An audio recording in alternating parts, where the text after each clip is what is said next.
Welcome back. Joining me now in the studio is Richard Ty, Deputy Leader of Reform UK. Welcome. Very good morning. Let's talk about immigration. Are you going to support the Tories in their quest to disap? Well, if the amendment is selected, then I would think so, but I mean we would. Frankly, we need to leave the ACEs here, which of course the Tries won't do, and frankly we should scrap the Human Rights Act and start again. The Tories wouldn't do. So it's a step in the right direction. But all these things, as you quite rightly challenged Chris Phil upon, why didn't they do this when they were in office? And that's why we're doing so well in polls. That's why no one trusts them anymore. They had the chance. You'd definitely scrap the Human Rights Act if you were in power. We've got to get rid of the Human Rights Act. Start again. Definitely leave the UCR, which is a disaster. And there's a report in the Telegraph, I believe it is, saying that reform is going to court to shut asylum hotels. How will that actually work in practice? Because people might rightly ask, well, where are you going to put asylum seekers? So, we've got a brilliant Casey and a team of lawyers acting on a pro bono no-cost basis. They've already started work, and we will be using every possible legal lever to try to resist bringing asylum seekers, whether it's into hotels or housing in the councils we control. So for example, in Lincolnshire, where we've just won control of the council, I've got an asylum seeker hotel in Skeeses, and yeah, we will be looking at every possible whether and where. Oh, very simple. The Greens and the Lib Dems are rather keen on them in their council. So in the nicest possible way, you're welcome, folks. Well, you're going to emulate the policy of, I think it's a Texas governor, isn't it, Greg Abbott? Greg Abbott decided over in America. This is an American idea that if you're very welcoming to migrants in Democrat areas, you're welcome to them. So are you seriously saying this? But that's the democracy legally. Our voters have said, we don't want illegal immigration. We don't want mass, uncontrolled immigration. And what they're saying to us, they've given us a mandate to do all we can in the councils that we control to stop this illegal immigration. Which area is he going to move these migrants to? At the end of the day, that's a matter for the government. I'm just making the point. Is it workable? This, Richard, I'm making the point that we will put them to, we will put every no, you're missing the point. The point is we resist the other use of hotels and housing, and we will use a variety of levers and legal mechanisms to try to make it unlawful for them in our areas, and then it's up to the government to send them somewhere else. Are you being serious in this idea that you would like deadly serious meetings are taking place this week? Well, about moving them to migrants, or just slightly teasing the Lib Dems and the Greens, because they seem so keen on asylum seekers, and we can have a little bit of fun in politics amongst all the seriousness. Indeed we can. What about tents versus hotels? Jenkins, you're now colleague in Greater Lincolnshire. Well, thank heavens we're asking the question, because actually if smart organized tents are suitable for British Army in places like Afghanistan, why aren't they good enough for people who've come here illegally? We should have that debate and that discussion. Camila, the smart thing to do. Smart and civilized tents for refugees. It doesn't quite work, does? I mean, the reason why tents are smart and civilized when the army is in them is because these are people, because the army's structured with hospital corners, right? Maybe. Actually, made of tents has ever looked smart and civilized in your experience? Well, maybe a bit of discipline and a bit of structure and a bit of fitness. It's good for all of us. So what are you saying? My point is asylum seekers through some kind of military cannon. My real point is that we've got to process people quickly and remove them. They've come here illegally, they should all be removed. And the other thing, of course, we've got to do is stop them crossing the channel. This year I suspect we're going to be 45 to 50,000 people. By the time of the next election, we could be looking at 150,000, and the British people are raging furious about. So your offshore processing is going to be, or if you leave the ECR, reinvigorating rule the ECR and you pick up and take back which France is legally obliged to stop them leaving their shores, and they're in breach of their international duties. Are you happy with the US trade deal? Because farmers are saying it sells them out, and we know you're on the side of farmers, right? We are on the side of farmers, but look, it's work in progress. But actually, let's get this in context. For example, it's a partial trade deal. Work in progress. It's not the full fat option. And with regard to farming, for example, it doesn't cover things like a chicken. It doesn't cover things like hormone-treated beef. No, but beef. 13,000 tons of beef coming from the US. It's going to undercut the farmers.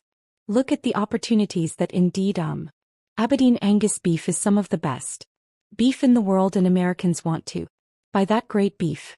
So we've got great export-import done a good job. Is he actually look credit where credit's due? Because of the Brexit opportunity, he's been able to have a trade negotiation. So he's praising himself thanks to Brexit. Funny for a man who wanted a second referendum. Although are you as worried as Liam Fox about the great Brexit sellout when it comes to yes? I'm very worried indeed about that. But I think we've secured a extra debate on that, because it's really concerning. He wants to handcuff us to a failing economic model. What conversations have you had with Jacob Rees-Mogg about defecting to reform? Well, he's not ruling it out. What do you mean, none? You haven't spoken to him. Just ask me a question. I've simply answered it. Do you mean you personally? Or reform in general? Me personally, and suspect no. Look, Jacob, we love hang. Finish that sentence. Jacob's a lovely man, but he's a loyal conservative.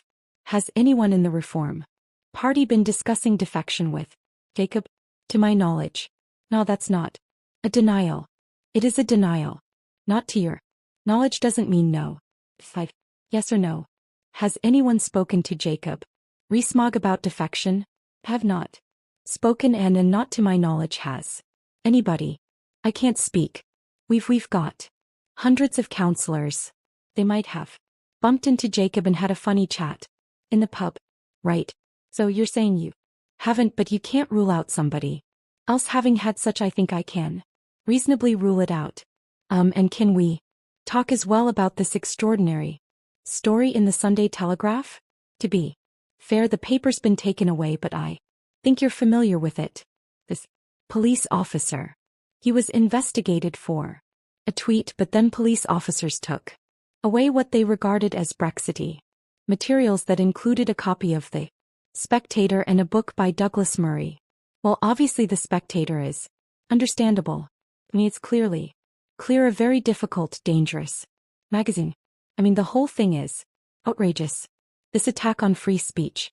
And the irony, this was a former police officer in the same county of Kent for heaven's sake.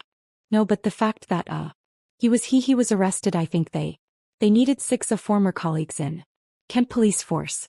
The whole thing is utterly. Will you put a stop to this? Committed to saying get rid of non-crime haters, policing of, but once again these all came in under the Tory regime, and that's why they'll never be forgiven. They'll never be forgotten. The other point that's been made is the comparative lack of policing. Made it with regard to the Channel 4 documentary on grooming gangs. Have you seen it? I haven't. I've not actually seen that. There's a part in it where it reveals that there are TikTok groups operating which are kind of protesting the innocence of convicted child rapists and then referring to their victims as, excuse my French again. I've said this once already, but silly cows, and I'm talking about the victims. Does beg the question. Why aren't the police investigating these groups? Of course they should be. It's just outrageous. And I'm afraid the reason is because there is a cover-up going on in multiple areas, many towns, many local authorities and institutions, because people are guilty of an outrageous, scandalous cover-up. So, reformer now in charge in Derbyshire, Staffordshire, Northamptonshire. Will you hold rape gang inquiries in those councils that you're now in control of? What can you commit to here? Well, what? We've got to look at whatever we can legally get done in those areas? Haven't specifically got that answer today, but we are absolutely determined to try and hold these people to account. And it's extraordinary that Labor is still sort of sitting on the fence on this. Are they doing local inquiries? Are they not? Why won't they do a national inquiry? But Lowe has funded. A core issue is it hasn't got statutory powers, and that's why I think actually the Maggie Oliver initiative of actually running private prosecutions and looking at a judicial review may be faster and smarter to try and bring some people to justice and essentially to force through a different route action and accountability. We just got to try all of these different things to see what works. Quick question. You're not going to be campaigning for the abandonment of first past the post now, are you? No. We've always believed in manifesto. You've always believed in PR? We've always believed in PR. Even when you're ahead in the polls and you can win a majority without the tour. You got the Welsh and Hollywood elections. Let me just get sorry next year. Let me just get those under PR. You're going to be campaigning for proportional representation. Now look, we stick to our word. We like proportional representation. We think it's fair. There's plus and minuses to every situation. You quite like first past the post now, don't you? Up 31-32 in the polls, teasing me on a Sunday morning. It's outrageous. I know. It's great fun. Can we talk about something very serious to finish? We've been speaking a lot in the House of Commons about the need to prescribe the IRGC, the Iranian Revolutionary Guard Corps. What are your concerns there? Well, we've got to prescribe the Islamic Revolutionary Guard CP. They're essentially a harbor of terrorism, whether it's the Houthis, Hezbollah, and it's in Hamas, of course, and there's no excuse. It's pathetic that the Foreign Office continues to prevent this. Now we've also got, we've got suspects. I want to know the immigration status of some of these suspects that have been arrested for alleged terrorism offenses. Is their immigration status? How long have they been? The British people need to know answers. And if you don't give information, people worry about a cover. All right, Richard D. We need to leave it there. But thank you very much for your time this